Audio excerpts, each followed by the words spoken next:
नमस्कार, Shubhada ji Khatavkar. Life coach RK YouTube channel पर आपका स्वागत है। समस्त लाइफ कोच परिवार के सदस्यों को मेरा प्रणाम। श्री दासबोध की सीख के आज के तीसरे विभाग में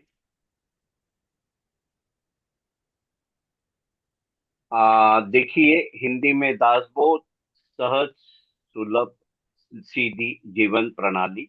श्री दासबोध की सीख, डॉक्टर शुभदा खटावकर। दशक दूसरा, मूर्ख लक्षण का। आ, 10 विषय रहते हैं, उसमें से पहले 5 विषय आज हम ले लेंगे इस तीसरे भाग में। मूर्ख लक्षण, उत्तम लक्षण, कुविद्या लक्षण, भक्ति निरूपण, रजोगुण लक्षण।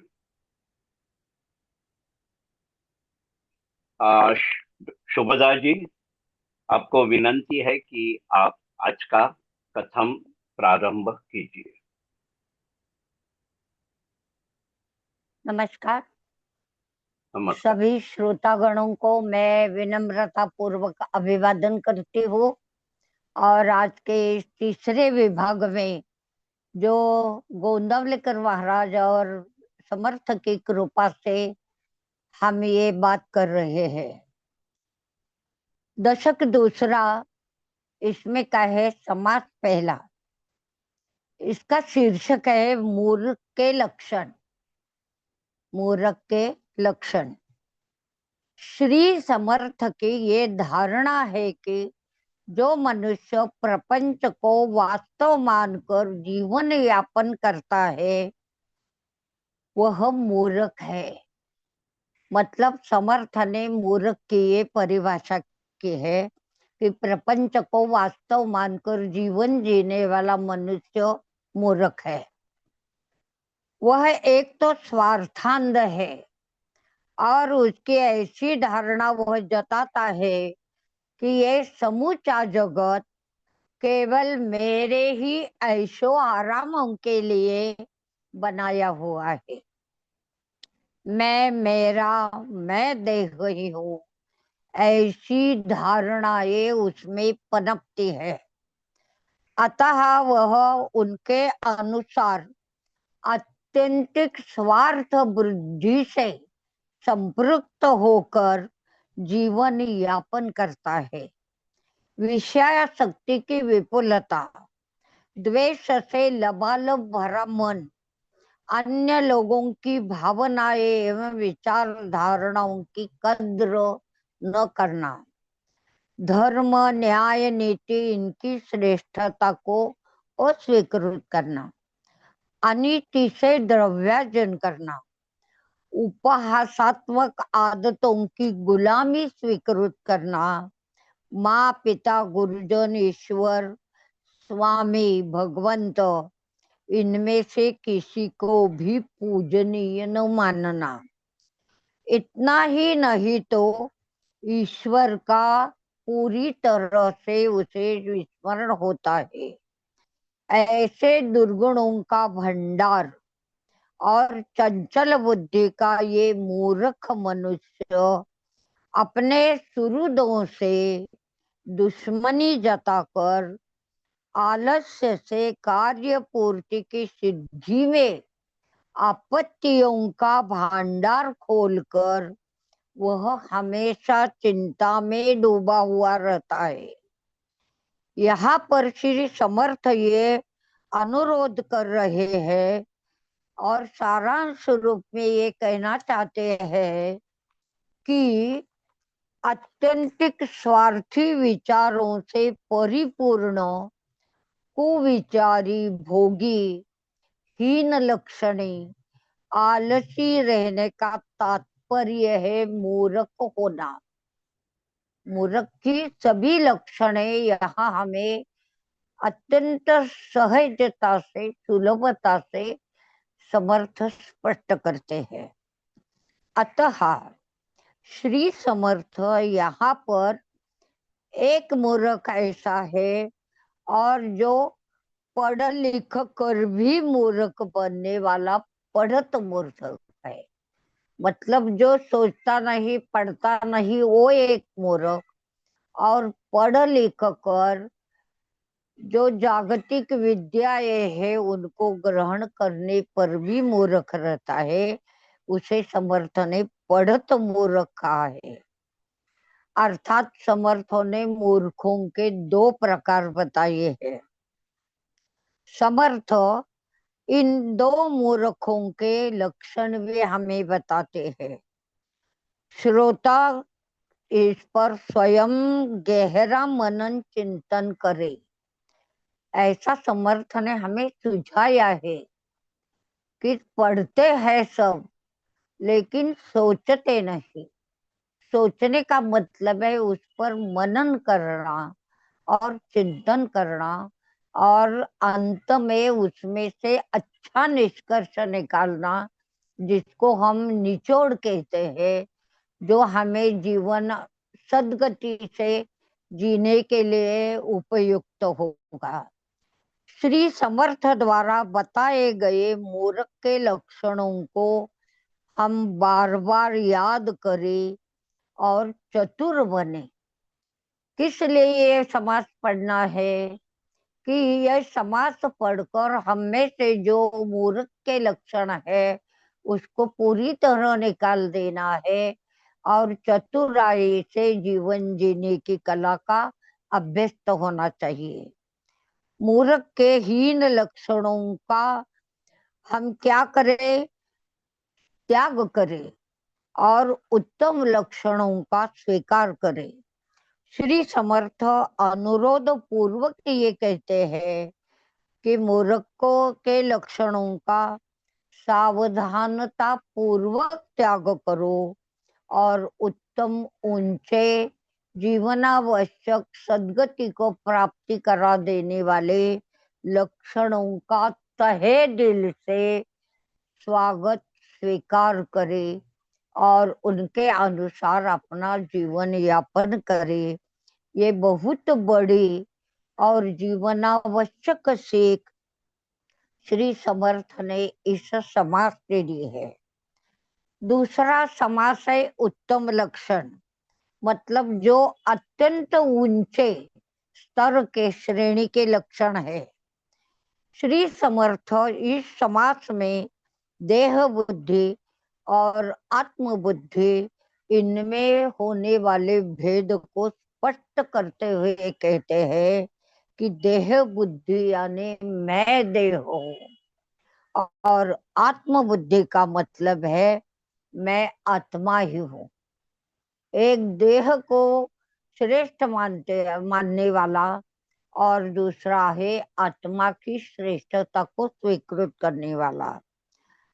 ये पक्की धारणा जब वो होगी कि मैं देह हूँ, वो देह बुद्धि से चलेगा, और मैं आत्मा हूँ तो वह ईश्वरीय मार्ग पर, परमार्थ पर आगे बढ़ेगा।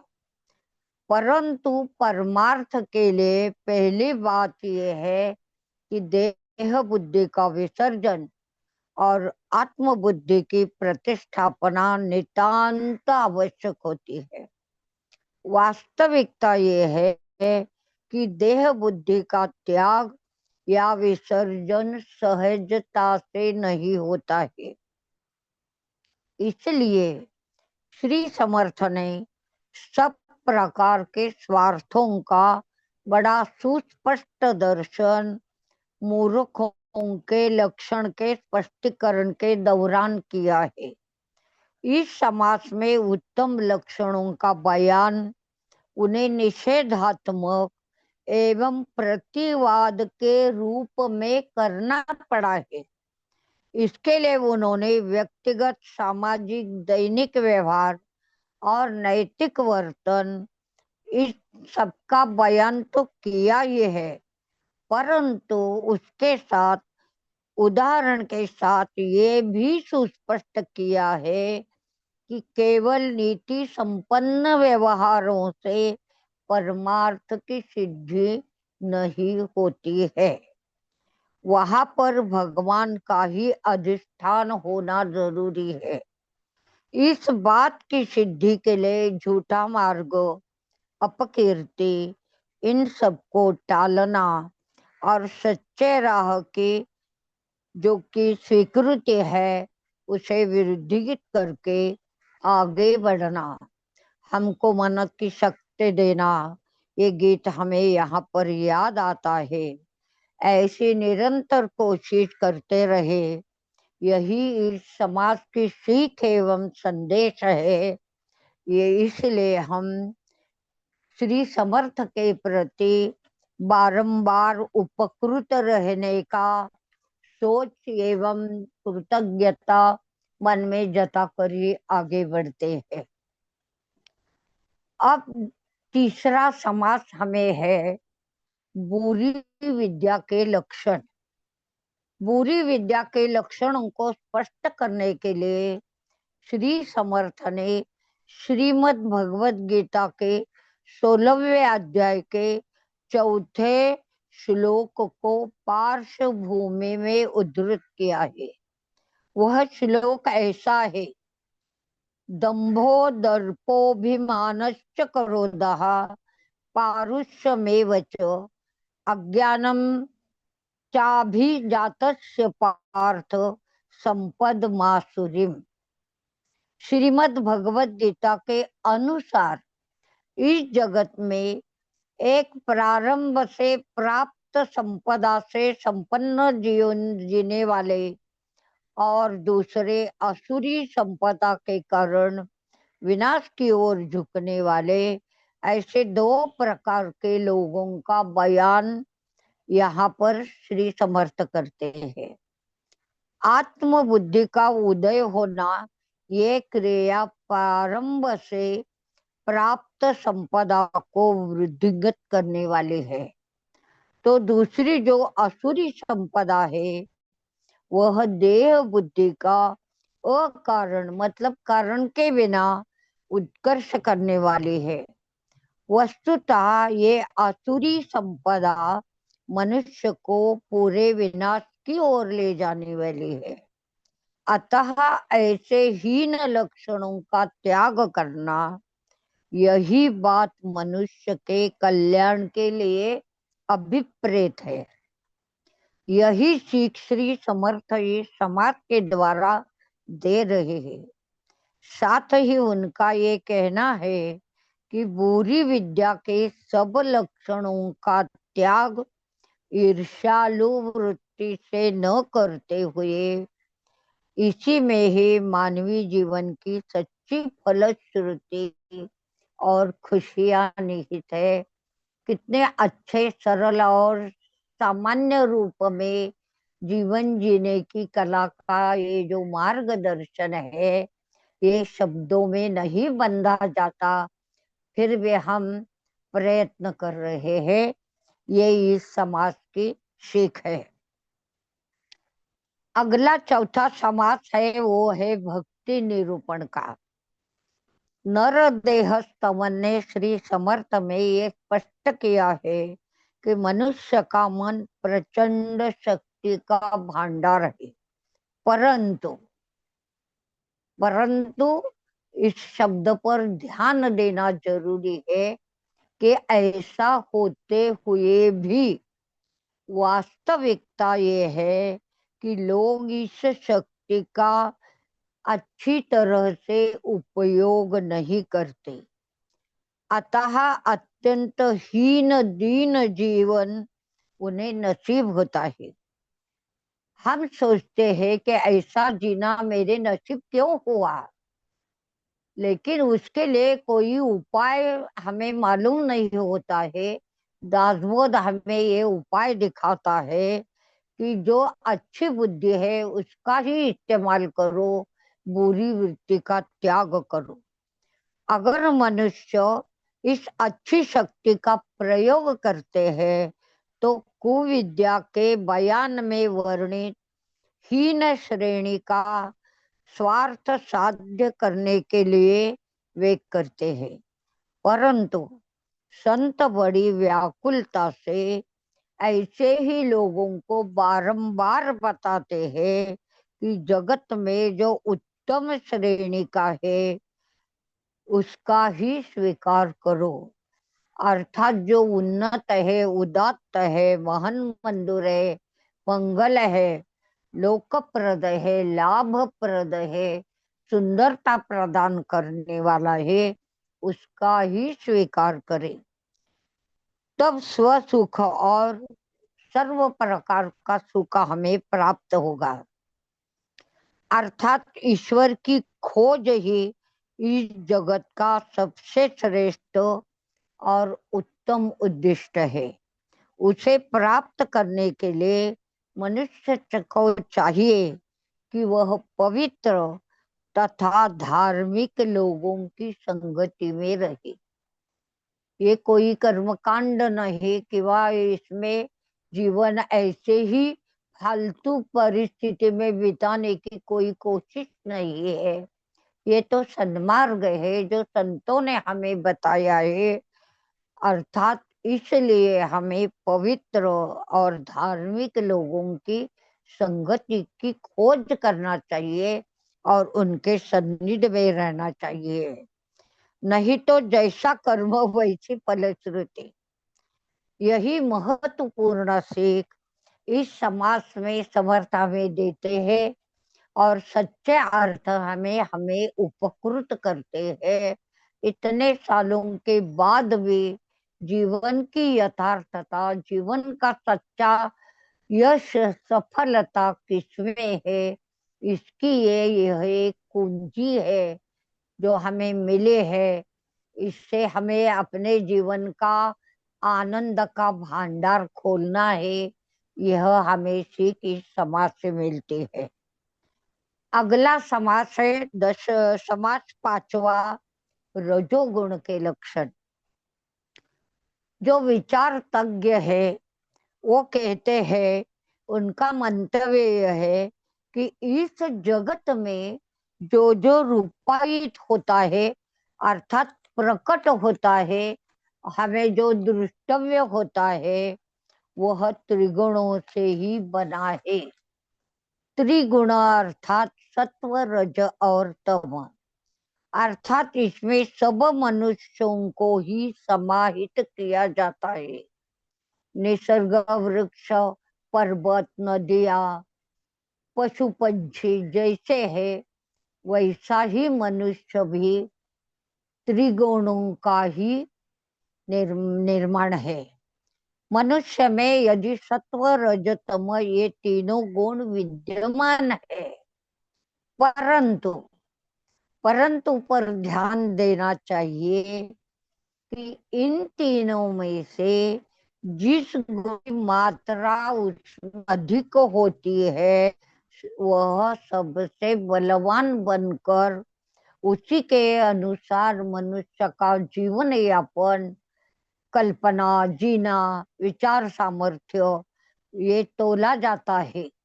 ब्रह्म ज्ञान के संदर्भ में सब संतों की विचारधारा एक ही स्तर पर कार्य करती है। आम आदमी की बात संतों ने, समर्थ ने अलग बताई कि किसी में सत्व गुण की प्रधानता है, किसी में रजोगुण की है, तो किसी में अन्य गुणों की है। संतों की बात ऐसे नहीं। सभी संत ब्रह्म विद्या के जो कई मार्ग है, उसमें एक ही स्तर पर कार्य करती है। सामान्य मनुष्य का मात्र हमेशा त्रिगुणों के कारण वह आधिपत्य में ही आचरता रहता है। फिर भी ऐसे हालातों में जब वह परमार्थ की ओर मार्ग क्रमण करता है, तब उसके हर एक गुण में शुद्ध और रंग बिरंगापन, ऐसा जो भेद है, वह अपना कार्य करता है। हमें ईश्वर की प्राप्ति तुरंत नहीं होती। इसी का कारण हम में होने वाले त्रिगुणों की जैसी मात्रा है, उन्हीं के अनुसार अपना कार्य चलता रहता है। शुद्ध गुण की मार्ग क्रमणा तो परमात्मा की ओर से ले जाती है। शुद्ध गुण का मतलब है सत्व गुण। इसी गुण पर अगर हम मार्गक्रमण करते हैं तो हम कभी भी ऐसा न सोचे, ऐसी आशंका मन में न आए कि परमार्थ के मार्ग पर अग्रसर होंगे या नहीं, लेकिन हम जरूर होंगे, ये विश्वास रखो। ऐसी बात समर्थने की है। प्रापंचिकता की मौज मजा लूट लेने वाली मार्गक्रमणा हमें नहीं चाहिए। अतः किसी गुण को अधिक प्राधान्यता दी जाए, यह विवेक से ही समझ लेना चाहिए। समर्थ ने हर एक समाज में, हर एक दशक में किसी भी प्रकार की जो गुण वर्णना किंवा बयान किया है, उसमें वह विवेक को ज्यादा महत्व देते हैं। तो विवेक को अपने मन में पनपाना ये महत्वपूर्ण बात है। इसलिए पाठकों को चाहिए कि वे इस समाज का बड़ी लगन से और खूब बारीकी से अध्ययन करें। यही इस समाज के हमें महत्वपूर्ण सीख मिलती है और हम समर्थ के प्रति बड़े कृतज्ञ हैं। यहाँ पर हम एक से 5 विषयों का बयान कर चुके हैं, विवेचन कर चुके हैं, और अधिक से अधिक बोध की प्रद हमारा जो कोई प्रवास है, मुसाफिरी है, दिन ब दिन आगे बढ़ती जाएंगी। आप लोगों से विनम्र प्रार्थना है कि आप पढ़े, सुझाव दें और हमें भी उपकृत करें। जय जय श्री राम। डॉक्टर शुभदा जी, आपके सरलता से किए हुए कथन का लाभ सभी श्रावक अवश्य लेंगे, यह मेरा विश्वास है। सभी दर्शकों को विनंती है कि यह सीख आपके परिवार के सभी सदस्यों तक पहुंचाइए, इस ज्ञान को सर्वत्र पहुंचाइए। डॉक्टर शुभदा जी, मैं आपके ज्ञान और अमूल्य समय के लिए बहुत आभारी हूँ, और मैं सभी दर्शकों का भी आभारी हूँ। और आज के ये एपिसोड में हम यहाँ रुकते हैं।